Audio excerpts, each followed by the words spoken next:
Okay, today I'm going to be going over some of my swarm catching essentials that I like to put together at the beginning of the bee season.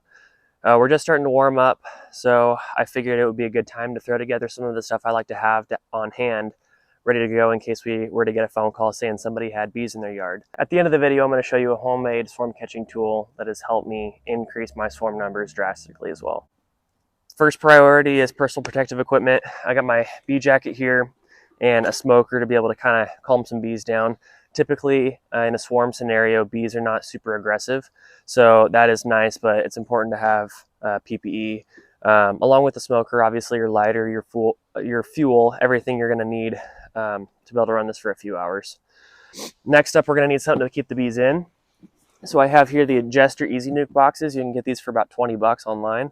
I like them because they have this nice little door here at the front. It's just a tab, and you can shut that down easily.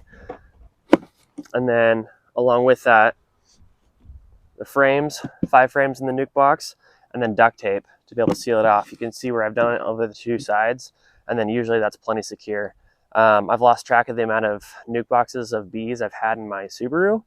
That gets exciting, but I like this method, and I find it keeps the bees in the best. So that's kind of what I like to stick with for that. Along with these things, some cutting tools I like to have if you're gonna go get bees out of a tree.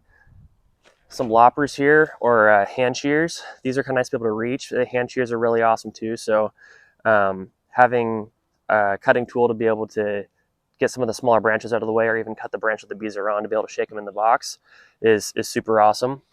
Along with that, sometimes you might have some bigger branches that are not quite able to be cut with the loppers or the hand shears. So I like to carry a saw with me.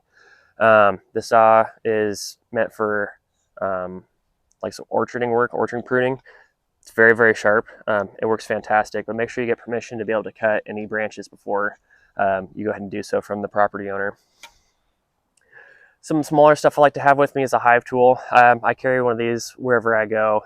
There's always plenty of uses for these, so I always have one of these. I have here some Swarm Commander, so I use this primarily for my swarm trapping, which I'll make some videos on in the future. But it's essentially lemongrass oil. You can use that too. I find that it does help. For those of you that don't know, lemongrass oil smells a lot like the honeybee's homing pheromone. So spraying that, a very small amount, into the box sometimes can encourage them to kind of get moving, everybody else outside.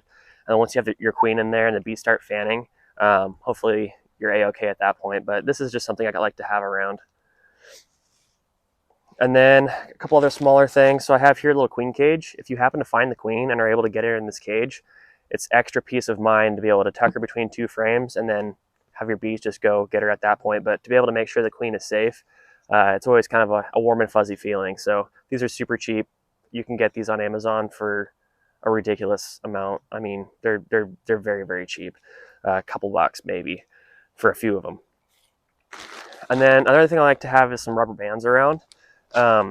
These frames you can actually pop the foundation out of. If for whatever reason the swarm has been there a while and started drawing some comb, you can cut that comb if you have a knife. That's another thing that would be great to have, or even just your hive tool to be able to carefully take it off, and then pop the foundation, and then take your rubber bands and rubber band it around the frame, and the bees are just going to secure that, cut the rubber band and drag it out the hive. And if they don't, when you do a hive inspection, you can just take it off and toss it. But that kind of saves their work, so they don't have to redo it. So that's nice to have as well. And the other thing I don't have out here would be a ladder. If you have the means to be able to haul around a small 6-foot ladder, that's nice. Or when you get the swarm call, asking if they have a ladder as well, and how high the bees are up. That's super important. The last piece of equipment I'll show you here has allowed me to get more swarms than normal when it comes to height, and a lot of people can't do. I'll show you that here at the end. But this is just the basic stuff I like to have just in case I get a swarm call. Even if I'm at work, my wife can go get the swarm. She's done that plenty of times. So that's that, and I'll show you some of this other stuff. Another thing I like to have with me, just in case the swarm's bigger than I anticipated, is a single deep hive body here to be able to double your capacity for the bees. It's a good idea when you get the swarm phone call to ask them approximately how big the swarm is. I find like asking them if it's the size of like a softball, basketball, beach ball, volleyball, that kind of gives me a size reference. But oftentimes I'll end up just taking this anyway because some people have a hard time judging that.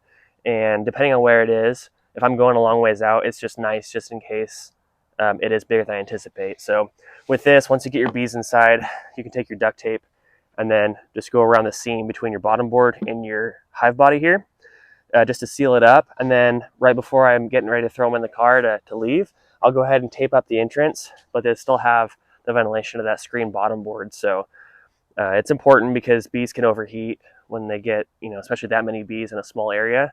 So I'll also turn the AC in my car on, pretty high. That way they just are able to stay cool. So this is a good idea to have with you just in case they won't fit in that Just Your Easy nuke box.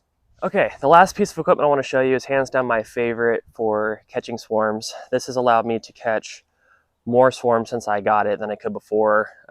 It's a pretty crummy feeling when you have to turn down a swarm call because the bees are too high. You have no way to do it. You don't have a ladder, whatever it is. This is a 8-foot to 24-foot telescoping painter's pole with a paint roller handle here, duct taped, super redneck, I love it, duct taped to a wire mesh trash basket from Amazon. I can extend the sucker up to 24 feet and be able to give it a bounce up against the limb or whatever these bees are on, drop them in there, and then just move it over a few feet away from the tree. And because it's mesh, the bees can smell the queen is there. And even if they're clustered onto the outside, they know where she is and can start fanning. So you can just hold it up there for a few minutes. The bees will find her, kind of collect there, bring it down, dump your bees in your nuke box, and you got them. So this is pretty easy to carry on in comparison to a ladder, and I have a lot more reach with this than a ladder. So it's a little bit redneck with the duct tape. I'm sure there's a better way to secure it, but it works for me, and it's caught me many swarms. So highly recommend doing this because you will be able to catch more swarms than most people that are having to turn the swarm down. So this will definitely increase your swarm numbers. Hopefully you found this video useful. Best of luck to you this swarm season, and I hope you guys get a chance to catch some free bees.